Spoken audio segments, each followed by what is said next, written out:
বান্দার পোলা, তুই কি আমারে ফুটপাতের মাস্তান ভাবছস? 2 কোটি টাকার কাম 2 লাখ টাকা দিয়া করবি? আমারে চিনছস?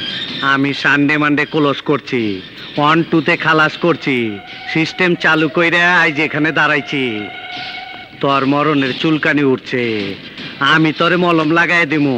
বাসু ভাই, আমার ভুল হয়ে গেছে, বলুন কত টাকা দিতে হবে?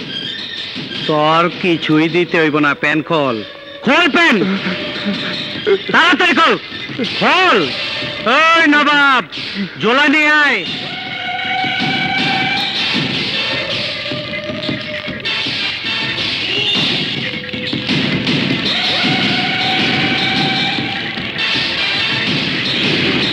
এই আরে ধরে তোল। তোরে মারবার জন্য তোর ম্যানেজার 20 লাখ টাকা দিছে আমারে। তুমি? লাস্টটা ম্যানেজার মাইকটা তুলে দিয়ে আয়, যা। আসি। হ্যাঁ, ফেন্সিডেলের চালান আইছে, এইবার কত লাভ হইব? বাসু ভাই, আমাদের এই ব্যবসাটা বন্ধ করে দিতে হবে। কেন, কি অসুবিধা? নতুন ওসি আইছে, আমারে গ্রেপ্তার করার জন্য খুঁজতাছে। ওই 5 গজ কাপড়ের ওসির নাম কি? রফিক হাসান।